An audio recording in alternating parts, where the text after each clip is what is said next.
omuvubuka oba muvubuka oba wa myaka emeka era ne kano mukasale simanyi myaka gyo basimanyi asoma dini ki. I don't know how old this person that responded is. N'ayogera ku basajja ba Katonda. And spoke of men of God. Yakozeseza Pastor Joseph Serwadda ne Kayanja. Who referred to Pastor Joseph Serwadda and Kayanja. N'agamba bana basajja bagagga nnyo. And said that these men are so wealthy. N'ayogera ku nyumba ze basulamu nti za billions. And spoke of the houses that they n'ayogera ku nnimiro ze balima busimanyi bitya. And the farms and the wealth that they've naye be basumba. And those that they pastor baavu nnyo. Are so impoverished. N'agamba Kayanja nti oyo ne bwakwata miliyoni 5 abava bali mu kanisa yabawe emirimu. And he told that even though he got use of 500 million shillings, abatamanyi bayinza okuba mu ngalo. Those who don't have wisdom and knowledge may clap. Naawe oyinza okulya TikTok eyo nga wamma. Even you may listen to TikTok and say wamma yes. Naye ekitawaanya abantu abasinga mu nsi. But what disturbs most people in the world batunuulira abantu leero is that they look at people at their present ne time. batanoonyereza gye nvudde waabwe abadde atya. And they don't get time to research to find out their omuntu bw'ajjayo omutwe batandikira okumwogerako. When someone becomes prominent, that's when they start talking bano about abasajja babeerako nga tebalina mmere. There's a time when these people do not have food at all. Basule batasulika nga tebalina we basula. They once resided in very ramshackle places. Ne basingayo obulamu bwabwe ku lwa Katonda. And they gave in their entire lives to God. Ne babuulira enjiri mu nnaku bayo. And they preached God in their situation. Ne babayita abalokole b'ebiwempe. And they were called born agains of Biwempe churches. Bano abaogera bayinza n'okubanga bazaaliddwa ggulo. These who are speaking in 2024 naye njala kubaza Katonda abasajja be boogerako mbamanyi. But I want to bless God that I know Ne gye bavudde mmanyiyo. and where they've come from. Naye kiki kye baakola. But what is it that they did? Ningaddamu omuntu afaanana bw'ati. I seem to be responding to a person with that kind of mindset. Abantu abamu banyiiza. Some people can annoy. Mukama yeebazibwe nnyo. Blessed be the Lord. Ne babuulira enjiri. And they preach the gospel nga tebalina na mmotoka. with no cars. Oluvannyuma lw'okulindirira Katonda ekiseera ekiwanvu. And after waiting upon God for quite some Katonda time, n'abajjukira n'abawa and omukisa. God remembers to bless them.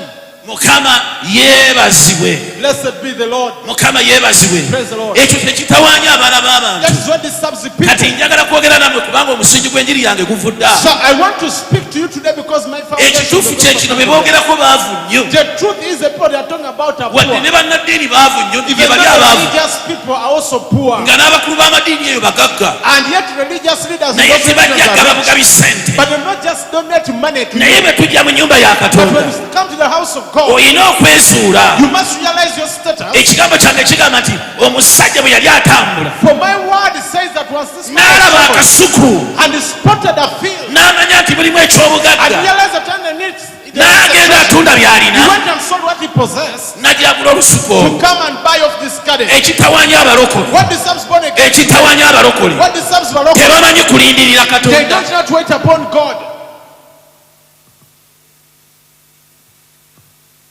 olayo mutakubye mu ngalo. abasajja be boogerako baalindirira Katonda. The men you're speaking ill about waited upon God. mwami amanya abalokole temumanyi kulindirira Mr. Manya, Katonda. born again don't know how to wait upon God. abalokole muzunga buzunzi. Born again are only loitering around.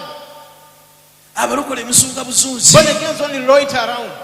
Mukama yeebazibwe. Blessed be the Lord. mulokole njagala nkuyambe mu deliverance eno. Born again, I want to help you in this deliverance. ekikyakusibye kiri ku ggwe. What is still holding you is in you and on you. namba wanu rolo yeebyeno. What is your role? okwewaayo eri Katonda Is you to surrender completely to God n'okulindirira Katonda. and you wait upon Him bakusabire and they pray for you. olyoke weerokole mu mutego gw'omuyisi. Get redeemed out of the snare of the ekinakufuula ensonga si What kuzunga. will make you powerful is not sikuwuliriza kyavugiddewa. and not get to know where it is sikuwuliriza ani going. yatandisa obuweereza. Not knowing who has started ministry. abamu mugudde emikono gy'abannabbi Some abakyamu of you are fallen in false hands of false prophets ne babakwabula and they've defrauded you. ne sente zammwe ne bazitwala They've taken your money kubanga osunga buzunzi. because you only wander naye around. ekikutawaanya kiri ku mutwe But gwo. what disturbs you is on your head. weetaaga kutuula You wansi need to humble yourself down olindirire Katonda and wait upon ofune God deliverance. and you get delivered. ogenda gaggawala And then you become wealthy. okuleka abasumba abafere mu nsi ne bannabbi b'obulimba. Apart from the false prophets, naye abasajja ba Katonda but men of God balindiridde Katonda waabwe. have waited upon their God. baweerereza mu mbeera enzibu. They've served in dire situations. batambuza ebigere. They've walked on foot. basiibye ne balya muwogo. They've fasted and eaten cassava. babuliddwa amayumba aw'okusula. They've even failed to have ne addresses. babuulira enjiri. And they preach the gospel.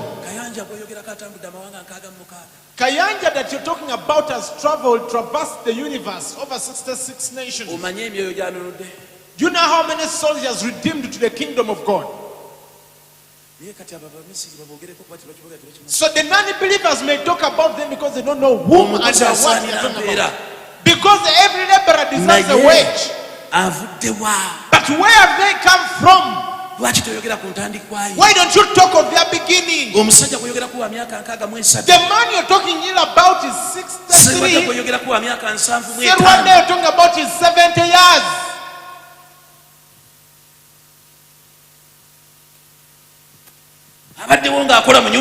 He has been present serving the house of God.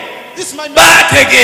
They got to know the purpose of God. They humbled themselves and submitted to the house of God. And they waited upon God. And they served without food. And they waited upon their God. So their God has manifested before them. I want to help you this way. I came in this city without even a sword. And I came with nothing. But God had told me to come. Listen to me, born again. I am in my gospel. I came with only the Bible. God has shown 30,000. And I come to this town with no money, with nobody against me, with nothing to show. But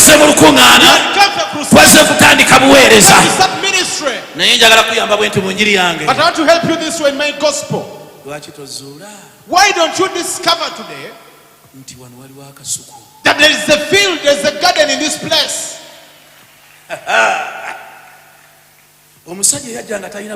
man who came with no cloth to put on. And God showed us this place. I am in the garden of the